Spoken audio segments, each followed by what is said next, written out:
ನಾನು ನನಗಾಗಿ ಬದುಕುತ್ತಿದ್ದೇನೆ ಎಂದು ಹೇಳಿದ ಅನುಪಮ ಪರಮೇಶ್ವರನ್. ಕೊನೆಗೂ ಬ್ರೇಕಪ್ ವದಂತಿಗಳ ಬಗ್ಗೆ ಮೌನ ಮುರಿದ ಅನುಪಮ ಪರಮೇಶ್ವರನ್. ಇನ್ನು ನಾನು ನನಗಾಗಿ ಬದುಕುತ್ತಿದ್ದೇನೆ ಎಂದು ಹೇಳಿದ ನಟಿಯ ಮಾತಿನ ಹಿಂದೆ ಏನಿದೆ? ಸಂಪೂರ್ಣ ಮಾಹಿತಿ ಈ ವಿಡಿಯೋದಲ್ಲಿದೆ, ನೋಡೋಣ ಬನ್ನಿ. 1 ವರ್ಷ ನನ್ನ ಜೀವನದಲ್ಲಿ ತುಂಬ ಕಷ್ಟಕರವಾಗಿತ್ತು. ನಾನು ನನ್ನನ್ನೇ ಕಳೆದುಕೊಳ್ಳುವ ಹಂತಕ್ಕೆ ತಲುಪಿದ್ದೆ ಎಂದು ಹೇಳಿದ ಅನುಪಮ, ಈ ಹೇಳಿಕೆ ಈಗ ಏಕೆ ವೈರಲ್ ಆಯಿತು ಎಂದು ತಿಳಿಯೋಣ. ನಮಸ್ಕಾರ ಸ್ನೇಹಿತರೆ, ನಮ್ಮ ಚಾನಲ್ಗೆ ನಿಮ್ಮೆಲ್ಲರಿಗೂ ಸ್ವಾಗತ.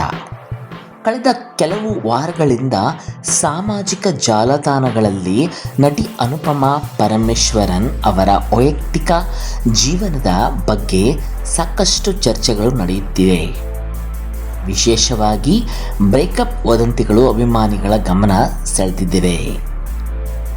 ಈ ಎಲ್ಲ ಚರ್ಚೆಗಳ ನಡುವೆ ಅನುಪಮ ಮೊದಲ ಬಾರಿಗೆ ತಮ್ಮ ಮನದ ಭಾವನೆಗಳನ್ನು ಹಂಚಿಕೊಂಡಿದ್ದಾರೆ. ಕ್ರೇಜಿ ಕಲ್ಯಾಣಂ ಚಿತ್ರದ ಸುದ್ದಿಗೋಷ್ಠಿಯಲ್ಲಿ ಮಾತನಾಡಿದ ಅವರು, ಕಳೆದ 1 ವರ್ಷ ತಮ್ಮ ಜೀವನದಲ್ಲಿ ಭಾವನಾತ್ಮಕವಾಗಿ ತುಂಬ ಕಷ್ಟಕರವಾಗಿತ್ತು ಎಂದು ಹೇಳಿದ್ದಾರೆ. ಅವರು ಯಾರ ಹೆಸರನ್ನು ಉಲ್ಲೇಖಿಸಲಿಲ್ಲ, ಯಾವುದೇ ಸಂಬಂಧವನ್ನು ಖಚಿತಪಡಿಸಲಿಲ್ಲ, ಅಲ್ಲದೆ ನಿರಾಕರಿಸಲೂ ಇಲ್ಲ. ಆದರೆ ಅವರು ಹೇಳಿದ ಒಂದು ಮಾತು ಎಲ್ಲರ ಗಮನ ಸೆಳೆಯಿತು. ಇಷ್ಟು ದಿನ ನಾನು ಬೇರೆಯವರಿಗಾಗಿ ಬದುಕುತ್ತಿದ್ದೆ, ಈಗ ನಾನು ನನಗಾಗಿ ಬದುಕುತ್ತಿದ್ದೇನೆ. ನನ್ನ ಜೀವನದ ನಿರ್ಧಾರಗಳನ್ನು ನಾನೇ ತೆಗೆದುಕೊಳ್ಳುತ್ತೇನೆ. ಈ ಹೇಳಿಕೆ ಸಾಮಾಜಿಕ ಜಾಲತಾಣಗಳಲ್ಲಿ ವೈರಲ್ ಆಗಿದೆ. ಅನುಪಮ ಪರಮೇಶ್ವರನ್ ಮತ್ತೊಂದು ಮಹತ್ವದ ವಿಷಯವನ್ನು ಹೇಳಿದ್ದಾರೆ. ತಮ್ಮ ವೈಯಕ್ತಿಕ ಜೀವನದ ಪ್ರತಿಯೊಂದು ವಿಷಯವನ್ನು ಸಾರ್ವಜನಿಕವಾಗಿ ಹೇಳಲು ತಮಗೆ ಇಷ್ಟವಿಲ್ಲ ಎಂದಿದ್ದಾರೆ.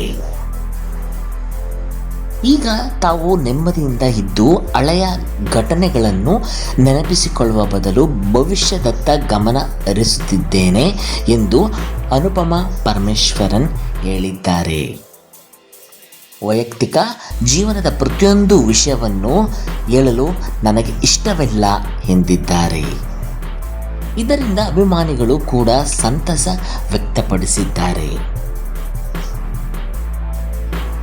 ಇನ್ನೊಂದು ಕಡೆ ತಮಿಳು ನಟ ಧ್ರುವ ವಿಕ್ರಮ್ ಜೊತೆಗಿನ ಸಂಬಂಧದ ಬಗ್ಗೆ ಹಲವು ತಿಂಗಳುಗಳಿಂದ ವದಂತಿಗಳು ಹರಿದಾಡುತ್ತಿದ್ದವು.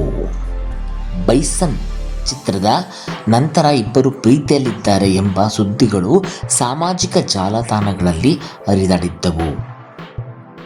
ಇತ್ತೀಚೆಗೆ ಅನುಪಮ ಇನ್ಸ್ಟಾಗ್ರಾಂನಲ್ಲಿ ಧ್ರುವ ವಿಕ್ರಮ್ ಅವರನ್ನು ಅನ್ಫಾಲೋ ಮಾಡಿರುವುದು ಮತ್ತು ಕೆಲವು ಭಾವನಾತ್ಮಕ ಪೋಸ್ಟ್ಗಳನ್ನು ಹಂಚಿಕೊಂಡಿರುವುದು ಈ ವದಂತಿಗಳಿಗೆ ಮತ್ತಷ್ಟು ಬಲ ನೀಡಿತು. ಆದರೆ ಇಲ್ಲಿಯವರೆಗೆ ಅನುಪಮ ಅಥವಾ ಧ್ರುವ ವಿಕ್ರಮ್ ಇವರಿಬ್ಬರು ತಮ್ಮ ಸಂಬಂಧದ ಬಗ್ಗೆ ಯಾವುದೇ ಅಧಿಕೃತ ಘೋಷಣೆ ಮಾಡಿಲ್ಲ. ಪ್ರಸ್ತುತ ಲಭ್ಯವಿರುವುದು ವದಂತಿಗಳು ಮತ್ತು ಅನುಪಮ ಅವರ ವೈಯಕ್ತಿಕ ಭಾವನೆಗಳ ಬಗ್ಗೆ ಅವರು ಹೇಳಿರುವ ಮಾತುಗಳಷ್ಟೇ. ಅಭಿಮಾನಿಗಳ ಆಶಯ ಏನೆಂದರೆ ಅನುಪಮ ಸದಾ ಸಂತೋಷವಾಗಿರಲಿ ಮತ್ತು ತಮ್ಮ ಸಿನಿ ಬದುಕಿನಲ್ಲಿ ಇನ್ನಷ್ಟು ಯಶಸ್ಸು ಸಾಧಿಸಲಿ ಎಂಬುದು. ಸದ್ಯಕ್ಕೆ ಅವರು ತಮ್ಮ ವೃತ್ತಿ ಜೀವನದತ್ತ ಹೆಚ್ಚಿನ ಗಮನ ಹರಿಸುತ್ತಿದ್ದಾರೆ.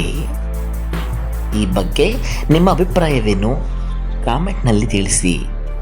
ವಿಡಿಯೋ ಇಷ್ಟವಾದರೆ ಲೈಕ್ ಮಾಡಿ, ನಿಮ್ಮ ಸ್ನೇಹಿತರೊಂದಿಗೆ ಹಂಚಿಕೊಳ್ಳಿ ಮತ್ತು ನಮ್ಮ ಚಾನಲ್ ಅನ್ನು ಸಬ್ಸ್ಕ್ರೈಬ್ ಮಾಡಿ.